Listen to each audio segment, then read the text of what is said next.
Welcome back, everyone, to the LEC studio where Fnatic and Vitality are kicking off the spring playoffs. And as we just saw, the reigning champions didn't miss a beat. They started the series with a win, and we're going to break down the specifics of that. But first, they came in, they picked Vitality. People were wondering why. This is exactly why. Yeah, and I actually think here in the first game with the draft, we got basically everything we expected to see from Vitality. It's almost like a dream come for them in the first game. They're on red side. They can get a counter pick for Copper Shot. That's obviously why they end up flexing the Lucian up to top lane. You have a ganking jungler. You have a roaming mid lane. And you have a safe bot lane. They don't need to do anything. They just need to wait for top side with Lucian to hard win, take the turret, and then rotate Copper Shot around to get a big, big lead. Yes, but immediately you do also see some factors on the other side that make you think, all right, well, Reckless got that Vayne straight off the bat. You know, Nemesis likes that Lissandra a lot. So you know that Fnatic also has a plan. This is the let's get past 25 minutes and we will win. Yeah. 2 items on Vayne, 2 items on Karthus, and then this is whatever. It won't do anything. And we got to see that in basically every single fight. So it's on Vitality to not make mistakes early, because they're the ones on the clock. They're the ones who need to actually do well in the early game. Level 1, we talked about how Fnatic had great level 1s. You know, they always try and invade in and get some sort of advantage. And we actually get to see that here as well. Because if we just look at the minimap, what Fnatic wants to do is they want to move in and go here to try and force Mowgli to actually start down on this side. That means you cut the map in half. That means Whippo is safe. He won't get ganked like level 2 or level 3. He's a happy man. But if we actually start running the clip here, you will notice how Vitality, they've seen this before. They know what's actually happening. So Mowgli, he scouts, checks the invade. He has a ward down behind him as well, so he knows exactly what's happening. And if you look at the minimap down here, you will actually notice how the bot lane, mainly Jack Troll, starts moving up to this mid lane. And that means he can actually fight. Fnatic, they know. So if we actually just take a quick little pause right here, take a look at the minimap, you guys can see how Jack Troll, he was here. He was ready to fight for the red buff and force Fnatic out. So Mowgli gets to start on top side. And he now knows that Brox is a little bit delayed, which means after this red buff goes down, he can invade in. And then he's the one pushing Brox to the other side of the map. And we're just quickly going to follow Mowgli, get his red buff. Everything right now is great for Vitality, because now Copper Shot, he can just start pushing. Mowgli gets the advantage on top side, still has 2 camps left he can do. Great. This is what we want to see. Yeah, I mean, this was exactly what we talked about. And also important to mention, it was in a game versus Vitality that Fnatic pulled that level 1 strat. So they did their research. They knew what they were going to do. Mowgli was not predictable. He reacted immediately. And it's all great. You know, they've got their comp. They've got their strat. They withstood the storm of the level 1. But then the fish show. Break down the next couple of levels for us. Well, first, they get rewarded for the smart start. You know, we have topside pushing in with Copper Shot, which means you can actually roam up with your mid laner, Jizuke, coming on the Talia, and of course Mowgli being ready to dive. So this is what you want to do. Meanwhile, the bot lane, they're just farming. Yeah. It's great. We're all clapping. It's fantastic. No one is dying. Except for, of course, Whippo up here, because, yes, you can't really do anything 1 versus 3. Now, sadly, it starts going a little bit wrong. You have the advantage. Copper Shot is Cutlass. He's winning the lane hard. You're watching this. You don't think this guy's ever going to escape. No, he's not going to escape. He's not supposed to escape. Look who's coming. 2 guys as well. Dead. Moving up here. Boom, they're going to go in. Worst case, you know, they will kill him. It's all fine for now if you are Vitality. But man, this is where you get some of those key plays from key star players like Whippo. Instant comes in there with the hourglass or with the stopwatch, doesn't die, baits Copper Shot in, and then I have no clue what happens here. Like, so Mowgli comes in, Jack Troll's right behind him, Jack Troll's like, go, Mowgli, you can go, and then Jack Troll's like, wait a minute, I don't want to kill this guy, and he just leaves. Why does he leave? No one knows. Anyway, Mowgli also dies. Whippo is now the hero. First big mistake just happened right there for Vitality. Jizuke, yeah, I don't know. At this point, you know, it couldn't get worse. Let's put ourselves now in the minds of Yamato Cannon and Vitality. You played everything perfectly, then you do this, and on the other side, there's a Whippo. He loves this kind of stuff, you know. His predecessor did it as well. He loves this. We saw his reaction. Now this guy is in the zone, and now what do you do as Vitality? Well, normally you actually just go back top lane and you try and kill Whippo, and they manage to get a kill there. You get the turret, and you don't actually change your plan. So that means bot lane is still supposed to just farm and do nothing else. But sadly for Vitality, here comes the second mistake. The first part, though, I want to highlight is actually the perfect setup if you are Vitality. This is exactly what you want to do, because if we pause right here and we open up the minimap, notice how the bot lane from Vitality, they respected the 4-man potential tower dive. So they walk away from the turret. Great. Step number 1 completed. Don't die. Step number 2, you can't really see it behind this one, but Jizuka is recalled. He's actually ready to ult down to the bot lane and assist his team. And that's why you see Broxah get scared and flash out. Even though it was only 2 people, well, Jizuka could have joined with Taliyah. So this is perfect. Everything is awesome right now from the bot lane. And then, I don't know why this happens. We talked about this in the pregame. There's some pride a little bit, especially with someone like Attila. He likes to go for the kills with Jackthrow when they see it. You know the enemy team have just been bot lane with 4 players. And you also know that this lane is not supposed to do anything from Vitality, just farm while they're winning topside. And yes, you might panic a little bit because Whippo got those kills, but this is where everything suddenly goes in favor of Fnatic, because now the lane on bot side with Vayne gets a fight. Vayne and Reckless. And Reckless, he gets 2 kills. So of course these guys are still down here. They literally just left. Yeah.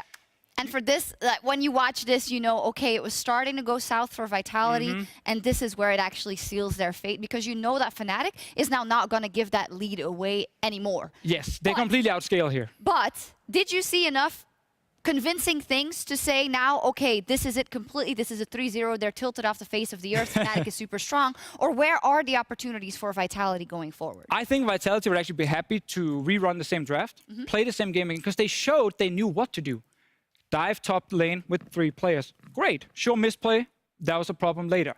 Bot side, Jizuka was protecting them. They were backing away from the tower dive. They knew exactly what to do if you then just remove the fight after where they go for Reckless and try and kill him. So if you actually replay the game, there's a lot of good things from Vitality, but 2 big mistakes, 1 top side, 1 bot lane, and then it's dead even in gold, and these guys heavy outscale. Yeah. And then it's wrong. Then it is wrong. We talked a lot about what Vitality did wrong. Let's also talk about what Fnatic did right. They kept their cool and they played their game plan rather to perfection, which makes you think that they are still in that mindset of that winning streak they're on. They have their eyes on that trophy. Yeah, and I think for them, Game 1 shows why they picked Vitality. They literally knew exactly what was going to happen. They knew it get past 25 minutes. Then this is the gold graph all of a sudden, and it's game over. It is game over, but it is not series over, because that's why we have a best of 5, and we're going to see if Vitality can bounce back in game 2 as we leave it to the casters for picks and bans. Thank you, Shocks. Of course, if you are a Vitality fan, you have to hope so, because while everything did go right in the early game, we saw Deficio and Shocks talk about it, there were those slip-ups, those individual mistakes that turned against them so quickly, and Fnatic just does not feel like a team that you can give a gold lead to and expect to come back against. I mean, also, it seems to be that Fnatic have Vitality's number, and they recognize that they're a team that even if they get these incremental advantages in the early game, they're unable to snowball and to close with it. Yeah, and I think that you look at those mistakes, and they definitely sped up the process for Fnatic, but even without those missteps, I'm not sure if Fnatic or Vitality are actually able to use that early game lead and snowball to a victory. I think Fnatic had the idea of just sucking Vitality into these 5v5s, and in that sort of scenario, Vitality just were not well equipped to win. Which is why I really want to see a change up. Like, I don't mind Vitality's style of playing the 1-3-1. That's what they've been practicing with. That's what they should, you know, don't reinvent the wheel when you get into playoffs, but they do need to take more consideration into how they want to coordinate team fights. If you know a team like Fnatic has a strong team fighting history, you need to at least think about that when you're organizing these compositions. Play something that isn't like a Lucian, can still have that power in the dueling phase, but also brings utility in team fight presence. I like that. I'm also going to hit you with a simple one. Ban the Karthus. It just makes every fight harder to play. It makes 1-3-1ing more difficult. It is a nightmare champion to play against. And clearly, while we may have thought that Broxah was the key to the Fnatic early game, he can just AFK for the lane phase and everything will be fine on that champion as long as he gets a few items under his belt. Now, we enter picks and bans for game 2. Or we'll enter shortly. We're going to see what the adaptation is. Will it be an adaptation for Cabochard? Will we see something completely new for Vitality? A lot of questions to be answered. And reminder, it is Fnatic again on the blue side. Their previous 3 bans were Draven, Jace, and Hecarim. Vitality's previous 3 bans were Sylas, Nocturne, and Rakan. We'll see if anything changes, and so far, it looks exactly the same. And in the past, we used to have 1-3-5 for side selection, 2 and 4. Now the losing team picks their side. So Vitality have opted into this red side now, have opted to go once again for these potential counter picks for Cabochard on the top side. And now banning away the Vayne, making sure Reckless, who got so many kills in the early and the mid game, cannot be on that champion. I think a Karthus could very well follow. Instead, it is the Rakan, so you expect now the Karthus still being the primary first pick because Broxah looked so dominant on it. Absolutely, but still hovering. The Kai'Sa as they did last time, kind of teasing us, and now it's going to be locked in once again. So surprised to see that one go through. However, you have to feel like Vitality must have a plan to adjust, or are they going to go for the salty run back? This is a classic. They might just try the same draft again. Well, I think they're going to run back the start of it, but I think the big change that I would like to see Vitality make, Frost, you pointed on it earlier, get something that is lane dominant for Cabochard, but also has a big output in the team fight. I think that this Jarvan very well could be looking to go up into the top lane because the Lucian will not be played again. Yeah, I agree. And if Lucian is grabbed here, I think it will be by Attila, and it'll be a Lucian Braum bot lane. So I think there's emphasis that now that Fnatic don't have access to a Vayne, to grab it here. What is the option going to be? What are they going to opt to go for? Of course, the Rakan banned away as well. Does make the Xayah a little bit less appealing, as we have seen that champion rising in priority recently on 9-6. But a lot of questions here. This is at least one change that will be forced in the draft, and I imagine maybe we don't see the priority on Reckless, and it looks like instead Bwipo's blind pick Aatrox will be locked in. Yeah, and this is the Aatrox that was banned in the second rotation from Vitality in the last game. So because Fnatic see the Vayne banned away, they say, okay, we don't have any 80 carries that are still that high priority. Let's get something here for Bwipo that's not the gangplank. Bwipo wants some more firepower in the top lane. And I think it's about the mind games here, because we talked about how, you know, there's probably going to be a pick for Cabo where he wants to have that side lane pressure, but also the teamfight utility. If you see the Aatrox locked into the Jarvan, that dissuades Cabo from looking for that matchup, which is why now suddenly you see the reach for Kennen. And really, this is exactly what we wanted to see. You wanted to pick that can build a lead in the lane phase and then can heavily impact team fights, and that is AP top lane Kennen to a T. I love this pick here from Cabochard. Jarvan can give so much support to a Kennen in the laning phase to try and bully out the Aatrox in that match. And of course, the team fight is going to be very deadly. So while last game we were looking at Vitality to never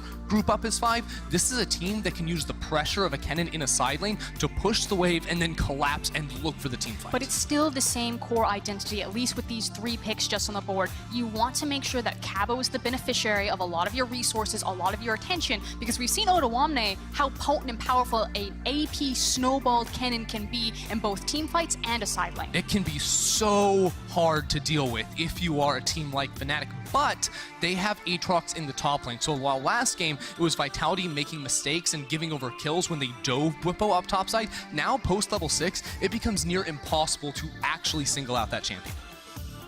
Going to be very difficult. See what the options are. Alistar taken away. Ryze going to follow. Now the Sivir as well. So taking away some of the late game win conditions that Fnatic might try to bring to the table. Of course, last time we saw a Tristana banned away on the side of Fnatic. Can't imagine we'll see it banned again. Is it something that could potentially go into the hands of Reckless? I really like these bans here from Vitality because when you see these first 3 champions from Fnatic, you say, hey, they don't have a whole lot of hard engage. Right now, their best option is Lissandra coming in on a flank and trying to isolate a member on the backline. Fnatic, a Sivir could have been great for them. Now they really need Hylissang to carry a lot of weight with his pick. Whether it's something like the Galio or perhaps the Thresh, it's going to be very important that he can start these fights off for Fnatic. Galio seems like the easiest option here, and I really like the fact that Attila with the Lucian also banned, because if Lucian's not banned right here, he's fine taking the Lucian Braum, and you expect that it's going to be the Tristana. By Fnatic banning the Lucian and Attila denying the Tristana away from Reckless, how deep is he going to go? Is this going to be a Xayah? Is this going to be a Jinx? And one thing that I love for the side of Vitality is that while Attila does not have the safety of the Ezreal, there is now more late game insurance. You have the Kennen who's better in team fights. You have now not an Ezreal in the hands of your bot laner, so you could, in theory, match toe-to-toe late game in the team fights, but Reckless is responding with firepower of his own in the Kai'Sa. Kai'Sa, maybe a Thresh alongside it as well. I do think it's very important to point out that when Fnatic are bringing one primary engaged champion, because Thresh isn't going to do it, it's just the Lissandra, having the Tristana is so powerful. Having that one button that can knock the Lissandra out of the fight, can buy space for your backline, is going to give Vitality a fighting chance here. And frankly, unless Reckless really performs on this Kai'Sa pick, I feel like this was a big miss to not grab something like a Xayah. You are against a Jarvan. Xayah has so much protection if you see that they're all going to go in and try to dive on back to you. So Reckless needs to be picture perfect on this Kai'Sa. And here's the Zoe from Dazuke. I asked for it in Game 1's draft. This is one of his favorite champions in the mid lane, and it's so good at looking for engagements, whether it's on a single target or just a bubble from long range going through a really fat wall. Vitality, they heard the criticism. They said, we can't play the super split push style. We are going to group up. We're going to have so many more tools to find fights, and this is going to put them in a much better position. And it does feel like it keeps some of that core identity of having that stronger top side, saving that counter pick for Cabochard. But on the opposite side, a lot of changes coming in on the side of Fnatic. A safe blind pick for Bwipo once again. This time something a little more powerful than a Gangplank, but once again, my eyes just go back to Reckless on this Kai'Sa, and I have to think how much pressure is on him to perform in what is going to be a very difficult match.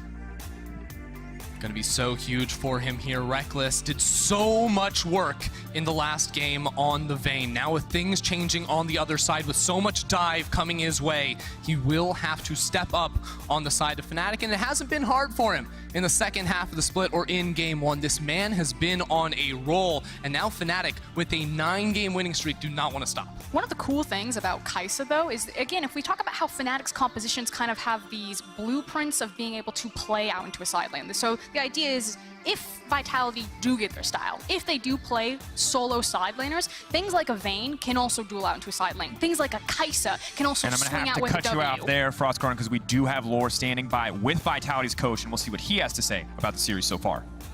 Thank you very much, guys, and thank you, Yamato, for joining me. Everything didn't go as planned during Game 1. Even though pressuring topside was a good idea, so talk me through the changes you made, especially the cannon pick on top lane. I think I was very happy with the draft. I think we had a good draft. We just misplayed in a couple of scenarios, and I think it's all about just adjusting how we play in-game. I think the draft is on our side, and we will continue to improve throughout the series. All right, and I saw you talking to Mowgli in the end. What did you say to him? That's a secret. That's a secret. Well, without waiting, let's dive into Game 2. So up to you guys. That's a throwback. What's the secret, Yamato? What's it going to be? For now, the secret is Cabo running forward, procking that Klepto. No bag of gold, sadly, would have been a nice way to start this game. But once again, level 1, an explosive part of the game for both these teams. And while it's usually Fnatic making the level 1 moves, my eyes were on Vitality. Look at this. Cabochard, the #1 top laner in the spring regular season, voted #1 for the first All-Pro team. It's Cabochard, and he's in a position now to try and carry his team with both a champion that can fight in lane and in the fights. Yeah, frankly, I put Cabochard as my MVP. I know a lot Same. of people will grab someone like Caps, but I just felt that Cabo had, let's say, different tools to work with than the likes of Caps to have a very subtle superstar performance.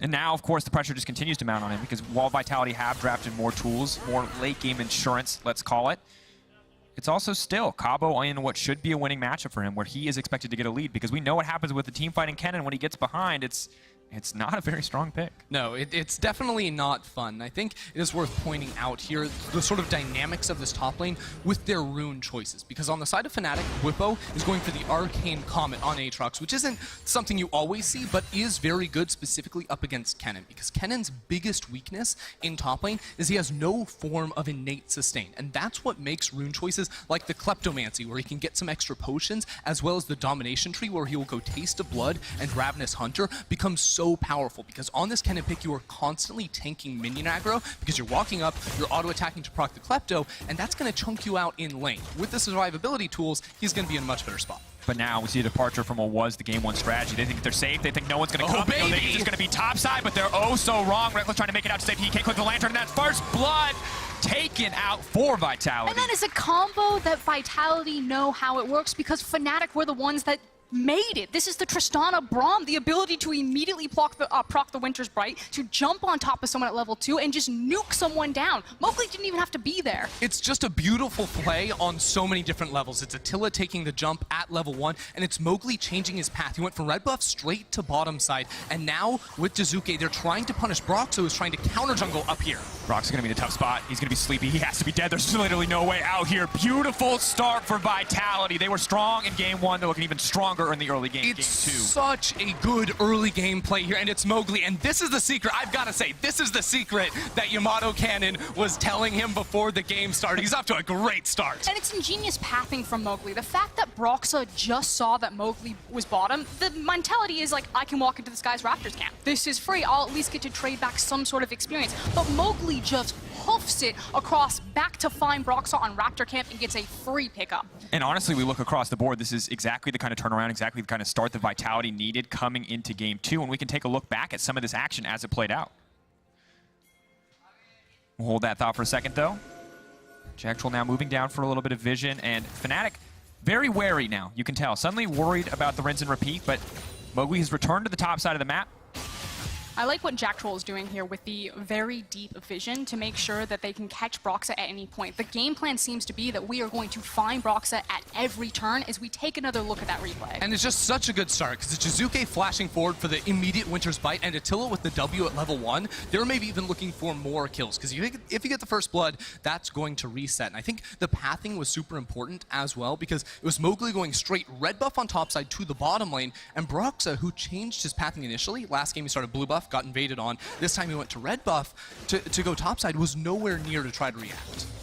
And of course, as we look across the game, wondering where the next point of action is going to be, as it has already been incredibly explosive. 1K gold lead 5 minutes in. This is what we expected from Fnatic in the second half of the split, but this time around it's Vitality with the big lead, and Broxah not spotting that ward is going to be crucial as they move forward. Mowgli will have perfect information on his jungle pathing. It opens up the options for Mowgli about where he wants to attack next or where he wants to farm next, and he actually pinged Broxah. He's sprinting towards this Karthus. Yeah, he can just run on in here now. Teleport's going to dissuade him. There's also a ward that Mowgli was walking over, but I think it is worth calling out that this is a Mowgli playing for the bottom side of the map now. I believe Fnatic would have seen him EQ in towards the pit, and without mid lane priority, this is going to be a bit of a risky move here from Mowgli. He's going to have to leave. And to be fair, they did this in the previous game, and it feels like this time around, Broxah was ready for it. Last time it was an Infernal, and Mowgli was able to sneak it away. This time with the Ocean, it's not going to happen. But Suzuki heading down, ready to get something kicked off. As Jack Troll steps forward, trying to extend this play here, the leap forward, one more auto. Attila going for these big trades on the bottom side, trying to extend a bit of an advantage here. Mowgli now moving down.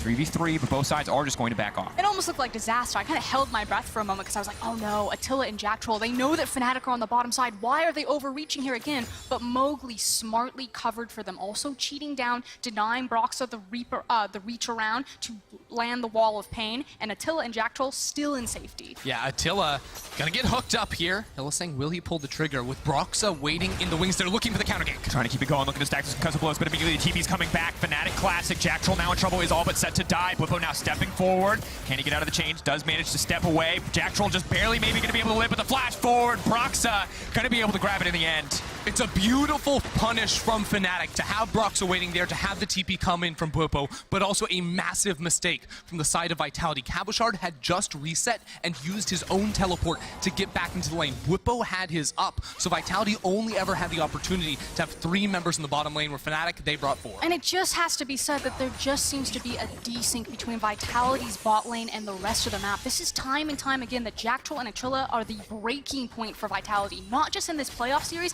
but in the regular split. And you can feel the momentum off of this play as well, because they have Mowgli hop over the wall. They think, we can get reckless, we can make this play happen, but there's a TP coming in. Again, no cannon on the back half, so Bwipo's able to bring enough CC here to lock down Jack Troll and finish him off for a kill on towards Broxah, who we know completely dominated Vitality in Game 1. And it's frankly a double-edged sword. You know, we're excited to see the Vitality are diversifying themselves, that they're playing around the bottom side, that they threw down the gauntlet and said, I've got your pick Reckless, and now I'm going to play through the bottom lane. But Attila just cannot make it happen for his team.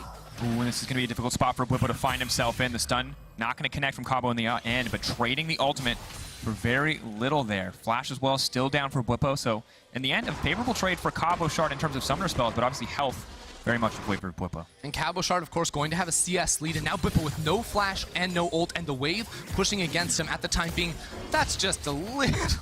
That's brutal. He's able to check it. He knows he lands the W. The Arcane Comet as well, in case he's not able to figure that out. No, it's still really hard for him to see us up here in this lane. I wonder what the response is from Fnatic on the other side, because they don't actually have any play to go on, because both bot lanes just reset. Yeah, Mowgli's about 75% to level 6, so he'd have to sit around for quite a few minions sharing the experience, so rightfully just kind of backs away from that one. And landing against Bwipo, it feels like always just comes with a tent. If you want to shut down Fnatic, it feels like so often that is the name of the game, and especially on the side of Vitality. For now, Cabo is building that excellent early CS advantage that we expect from him in this winning matchup, and Mowgli going to make sure that some tower plays are going to go in his favor as well. Now, what Mowgli is doing might look crazy to some because he's staying around top lane for so long, but they have such good vision control on the bottom side. He knows there was no counterplay coming in on this side of the map, so they're trying to completely zone Bwipo off the tower, not go for the dive because that's still a little bit risky, but it leaves their bottom lane with some risk of their own if Nemesis finds a rotation down for the dive. It's also the fact that it's an Ocean Drake, and now that you see that Nemesis is making that dive,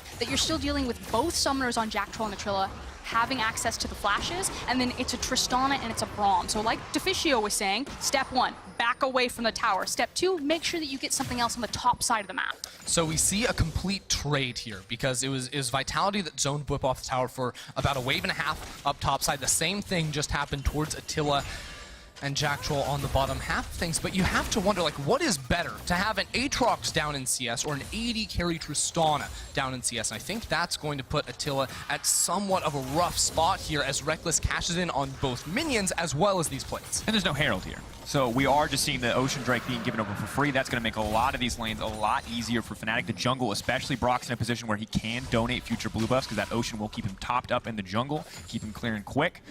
So a difficult spot to be in, because for top lane, especially when you're living on that island, Whippo having that extra regen is frustrating, but now potentially overextending as they're going to try to get the play started. Will the ulti even come out? Whippo just going to get taken down instantly. Mowgli has been up here for the last 2.5 minutes. It's just a ridiculous tent that's been set up. If I'm Whippo, I'm probably like, he's still here, honestly?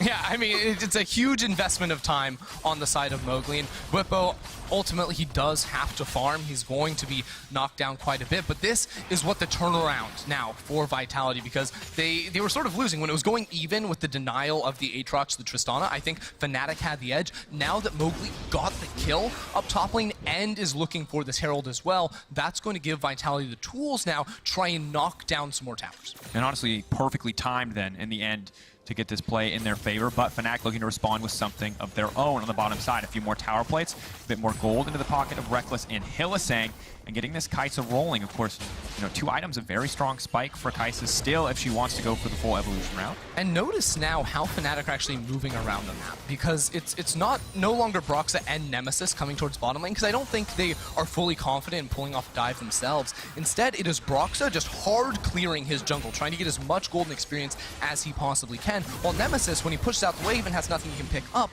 walks bottom lane and tries to deny away from Attila. So it's Fnatic now, with the knowledge that Mowgli is always topside, really just min-maxing what they can gain on the map.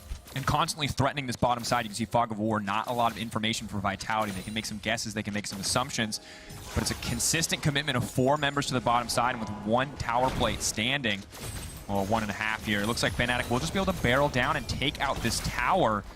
And getting this tower first before the cannon is going to put Vitality in a bit of a difficult spot. Especially because, as we keep kind of asking this question, what's better, the Aatrox being behind or the Tristana being behind? It's 3 items versus 2, but Whippo in mid. Well, that thought Whippo has now used the ultimate. It's going to be a sleepy Aatrox. They're going to try to burn through here. Resurrection coming out. Will be able to walk away safely. So had the ultimate, had that get out of jail free card, will not be punished. But back to the point, it's this idea that in both Fnatic's compositions, by taking a Kai'Sa and a Vayne, not only do you have late game scaling potential, but you have champions that spike very hard off of 2 items, whereas Attila will never have that luxury. So if you look at the likes of the Aatrox, of the Kai'Sa, even of the Karthus, yes, this team can hyperscale and win past 30 minutes no matter what, but at 2 items, they are so powerful. Yeah, I think the top side of the map for Vitality is well equipped to sort of battle at that same point, but no, the Tristana really does need to wait for that 3rd item so you can hit 75% crit chance, really make the most out of that Infinity Edge. And now it's 3 members on the bottom side, and once again, Whippo being bullied just a little bit. And this swap does mean that we're going to see some priority on the top lane for Fnatic. Kennen, of course, going to struggle if 2 members do appear there. Going to have to be willing to commit to a big play, but it's just tower plating for now for the side of Vitality. But this wave will start to disappear, and as it does, Whippo does not hesitate to go back in. Jack will pull back. Whippo's been getting a lot away with a lot of dirty plays this game, and it looks like this game will be no exception. For real, man. Whippo is literally one thief who does not have the World Ender, by the way, is walking up, clearing the waves, and Vitality like, I guess we just let him do it and lose our own tower at the same time. This guy is, I don't want to say lucky, but just teams lose their minds when they approach Whippo. Your absolute overwhelming desire to dive this man blinds you. Now there's a TP. Oh, really? Guys, leave Whippo alone. And it looks like Vitality realizing that their only play here is to fully commit to the bottom side. You can see Rekkles on the top side. Fnatic are going to have the tempo advantage, no doubt. But it's a desperate TP to try to get something back on the side of Vitality. But this is going to be their first tower of the game, as they haven't been able to get anything else. And Fnatic, this is their second. On the other side of the map, Jizuke has completely run himself out of mana, and the 3 members of Fnatic in the mid lane. Oh, wait, what? That tower's still there. They've lost control of the bottom lane. They've lost control of the top lane. Eventually, Frosk. Don't you worry. But it takes so long. Okay. This is actually disaster, because the thing is like you were saying, Jizuke was out of mana because he was just trying to hold the fort on the mid lane tower. That now is taken down to about half health. Nemesis is probably going to clear this wave and reset himself, but Fnatic now can just 5-man mid lane and shove this down. Exactly. You hear me and Frost sort of losing our minds about not being able to take that tower fastly in the bottom lane. It delays so many backs. Exactly. It's about the timing plays here, because Fnatic are able to sort of get back onto the map a little bit quicker.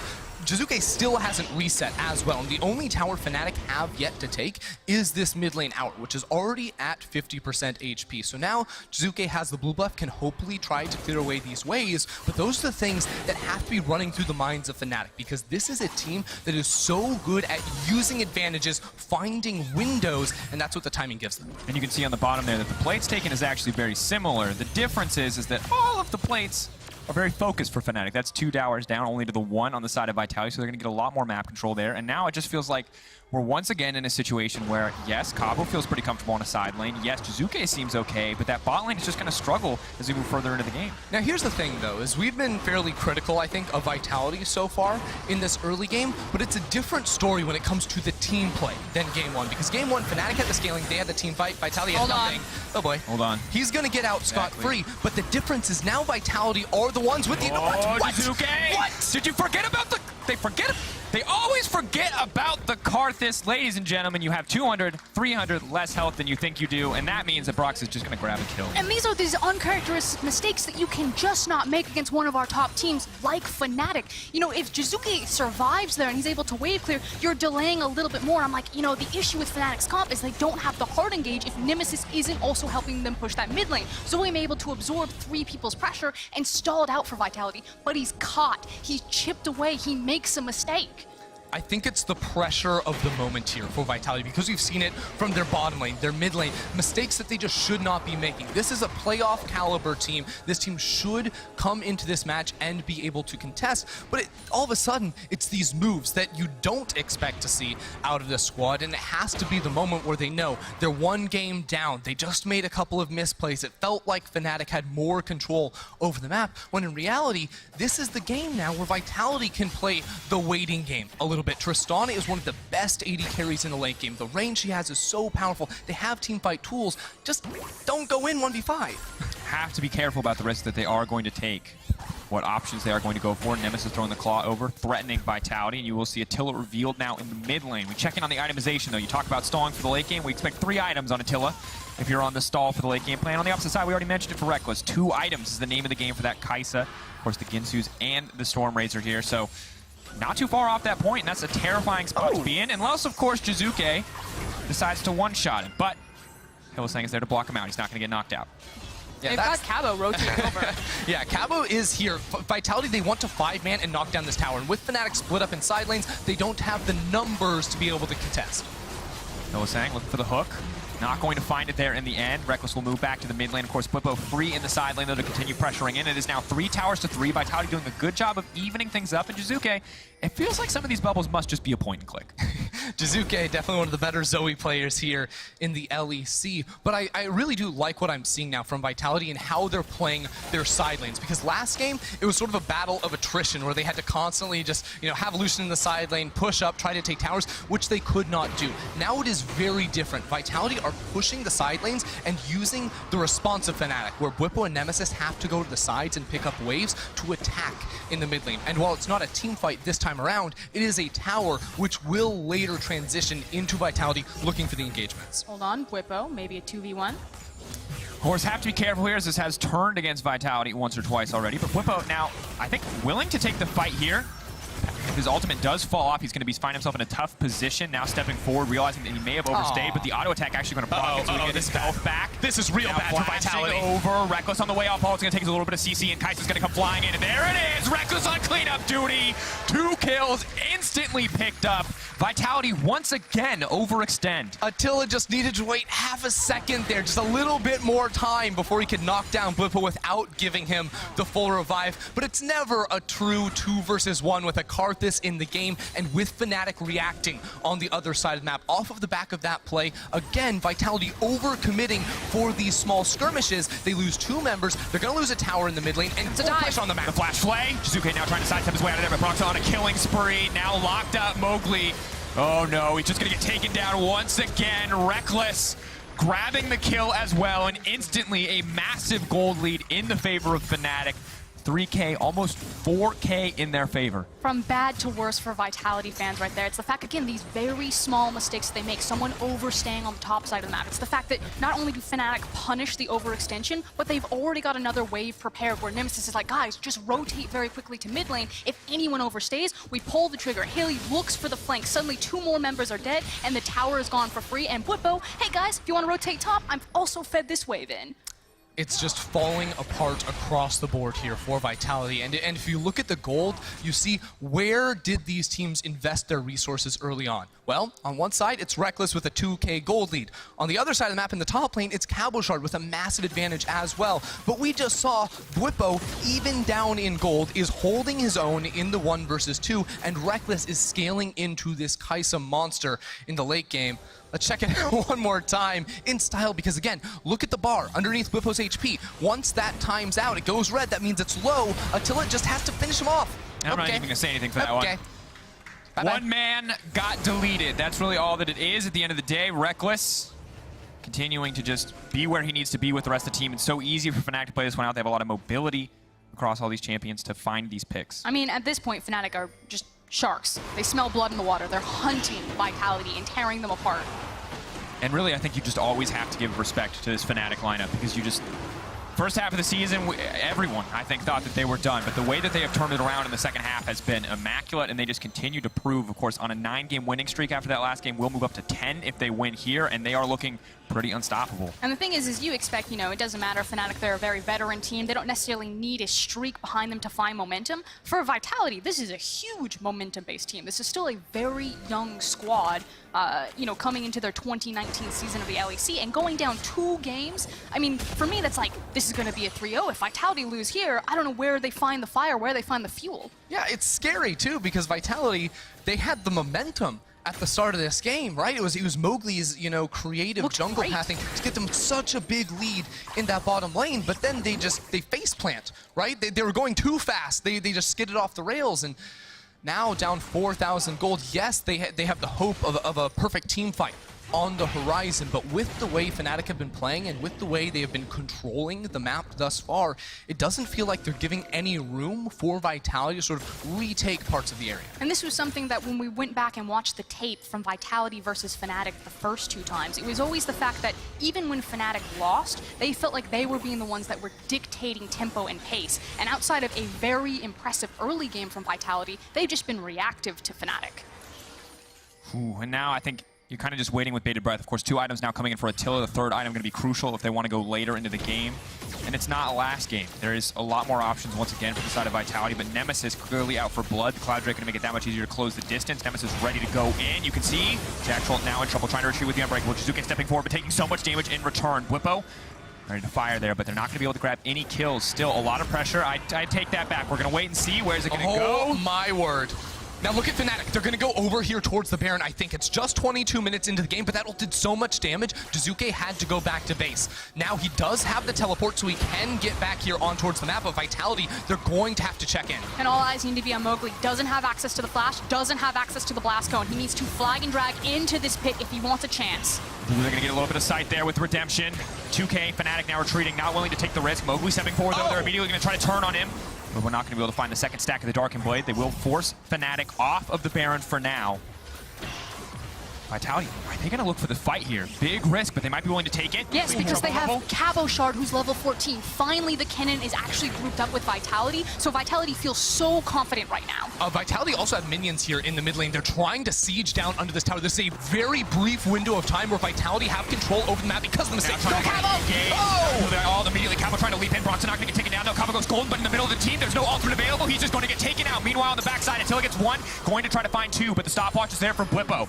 And they're going to back off, instantly turned back. Now, Fnatic overstay for the Baron, but it's Vitality who overstay in mid lane. Vitality, they had the window, but they went way too far. Oh, Reckless on a rampage. Instant TP into that pit, and it is Jizuke versus the world. Jizuke, you're going to get spotted out, buddy. You're in some trouble. Sidestep there, Sleepy Trouble, Bubble Hill is saying the hook not going to connect. Bwipo now chasing him down. World Ender going to make him so incredibly fast.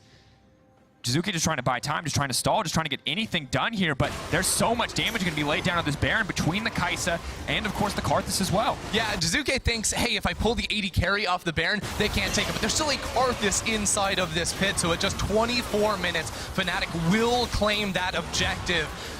They're looking to go up 2-0. They're looking to carry all the momentum into Game 3. And things looked so good for Vitality for a split second. It looked like hope had been reignited for this team. You know, Cabo finally grouped up with him, had the level advantage. He's been sitting off in these side lanes, just kind of doing his own thing. He's gonna get the massive cannon ultimate. But read like a book. Fnatic just absorb the pressure, they back up, and eventually just turn it around as soon as Vitality overbite. And look, it looks like a pretty good slicing Maelstrom. You know, he caught a lot of people inside of it, but he's between two towers, and the rest of his team could not follow up with any damage. The team fight ended up being relatively easy for Fnatic, and now with Rekkles sitting on 3 of his core items, the static shift as well, we see one more time. The initial engage from Jacktroll did not hit, and then Cabochard goes way too deep. CC'd under tower. The front line of Vitality has no HP to stand up. And really, it was just a trade of engages there. The Lissandra went forward and stopped Vitality from pushing any further. The Kennen went forward on the opposite side. The difference is, Fnatic are way in the lead. So after the Lissandra's dead, they've still got a ton left in the tank. Not only that, but Fnatic's composition are also strong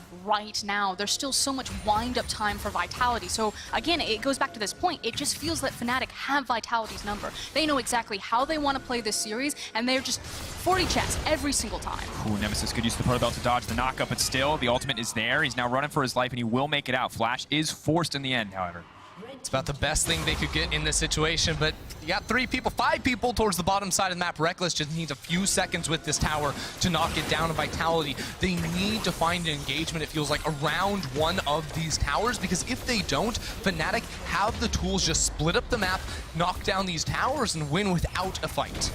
And we're here once again.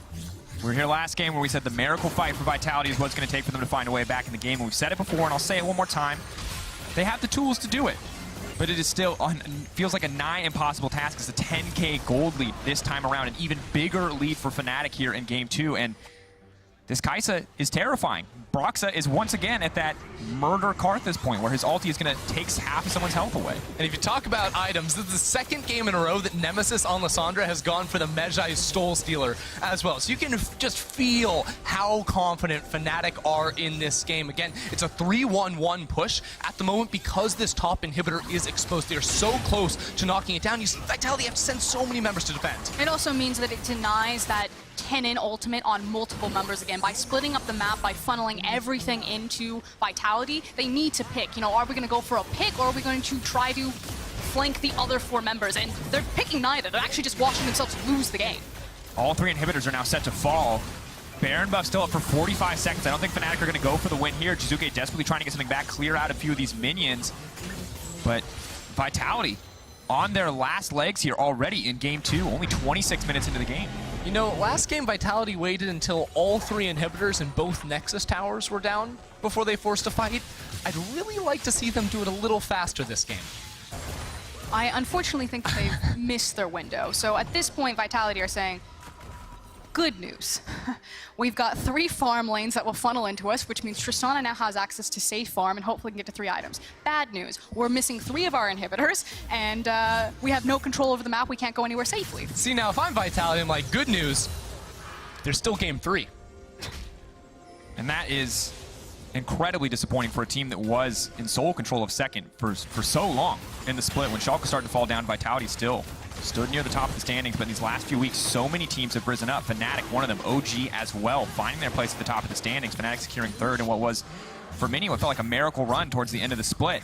Good news is that 3-item point is there, Frostgurn. Attila has, you know, the 75% crit chance. The energized attacks may be enough to reset in these fights, but they need to get something started in their favor. And it is also nice that they do have a traditional tank. Mowgli again went for the Cinderhulk Gargoyle Stoneplate on the Jarvan, so a very true traditional tank, because Attila now needs to be able to fight front to back, and he needs Mowgli to create that zone, that space for him, and he needs to do it right about now.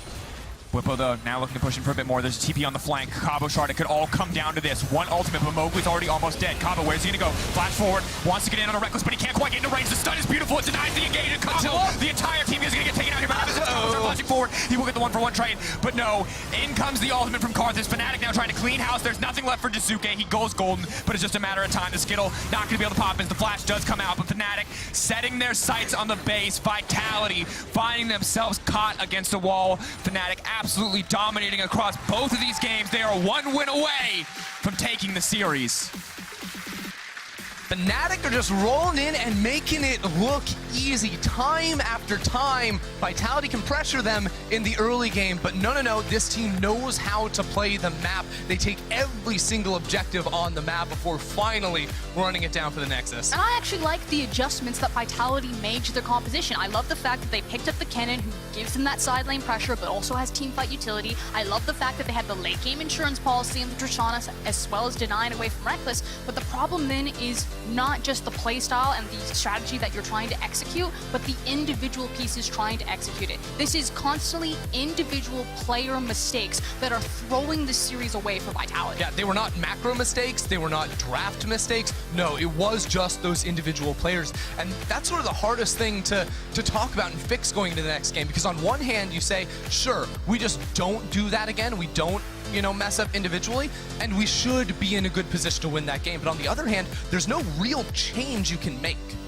And Fnatic is a team, of course, performing admirably, but Whippo, I mean, this is just going to build, this reputation just continues to build, where this is a man who can tank so much pressure and remain relevant in the game. Last time, wondered, obliterate him. And admittedly, he was useless that game. But now we see Vitality try a similar strategy where they're willing to put him into the ground. They give the advantage pick to Cabo, but they can't get anything out of it. The Aatrox was still very relevant. The Gangplank in game one was still very relevant, and the Lucian just was invisible. So Vitality are just running out of options. It goes back to this idea of responsibility, and it's really hard to, look at a team like Fnatic and kind of figure out exactly what changed. People want to see something big. This guy used to feed, and now this guy carries. So obviously, this is what made Fnatic better. But it's so much more intangible than that. Whippo said it's about trust, and it's about responsibility and knowing what you need to do in your team comp, and that's exactly what it is. Whippo knows what his responsibility is to Fnatic. Absorb the pressure, and I know that the rest of the map will be able to step up and to carry.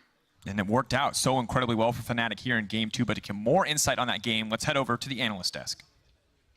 Thank you very much, and I think Frosk summarized it there perfectly, and we will also be diving deeper into exactly how much Bwipo absorbed. I do also want to take a look at the team comps, because after game 1 we said, as Vitality, you want to take a lot of these factors and rinse and repeat, but make less mistakes. What do you think of the adjustments they made, Fedius? Well, I think that the adjustments, I don't think there were that many Cameras changes. over here. Yeah, but I was looking at the draft. Oh, the okay, draft. sorry.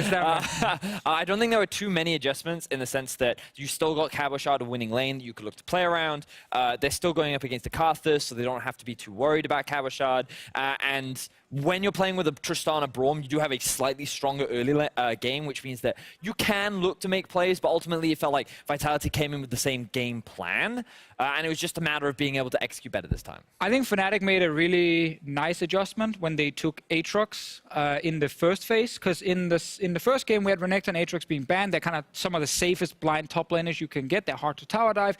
Aatrox especially, once he's past level 6. If you are tower diving him, which we saw them try to do with GP, and they kind of failed some of it, it's going to be even harder against Aatrox. So there was even less room for Cabo Snowball, and therefore also less room for mistakes on Vitality's side, because Aatrox would be able to just kind of sit there past level 6 and hold for as long as possible. And that meant obviously the focus went bot side instead. And I think the Tristana pick, I actually think it was fine, and they tried to play around it, which was good. But again, you need to know when you're going aggressive and when you shouldn't. Yeah. But at the start, things actually looked pretty positive for them, because one of the highlighting players was Mowgli at the beginning of this game, and I felt like that he did find a lot of success. And this was one of the very early ganks. He actually decided to go from red to blue immediately into bot. And bear in mind, the bot lane of Vitality is still level 1. So we talked about how there is room to make these plays because of the Braum setup, and finding this quick kill was a great way for Vitality to start. Yeah, because they were trying to get a winning bot lane now, because they know they're already winning top lane, and Mowgli can gank. And here, Broxah expects Mowgli to just do the 2 camps on his bottom side, the Gromp and Wolf still alive. So he gets surprised when Mowgli just runs straight through the mid lane and actually shows up here to kill Broxah. So it's a great start for Vitality, just like the first game we watched.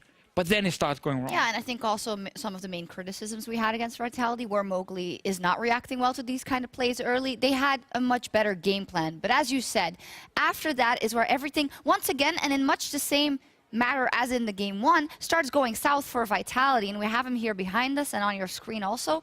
Bwipo, this guy, I mean, we love to talk about him. He loves to talk as well. But when he does things like this... Yeah, so at this point, obviously, we have Fnatic bot lane that's taking the turret because they got that kill. Bwipo TPing down. They now gone top. Bwipo now holds on his own. And Jackdaw takes a ton of damage, so now they can't really tower dive him, even though he doesn't have ulti available. And he gets to clear the full wave the first time. And he even sneaks back in here, waiting to see if he can actually get more damage on some minions to stop the turret from dying while they're getting topside. And at this point, Bwipo is able to do too many things for his team that just allows Reckless to get further ahead. And let me then ask you, if this happens 1, 2, 3, 4 times, how much of it is then Bwipo being great at deflecting, and how much is it Vitality just making the same mistake over and over again? Well, I think it's a combination of the two. I do think at times in this game, Bwipo was definitely making some questionable decisions, but at the same time, the fact that he was able to limit the options of Vitality, try and punish as much as he could in those very small windows, delayed them a lot, which made it even harder for them to get back into the game. But at the same time, one of the things that we were talking about was that it's really difficult to find praises for Fnatic because honestly, it just feels like they're just watching Vitality lose. And these individual mistakes are really critical because it's just allowing Fnatic to get these leads that they then refuse to let go of. Mm-hmm.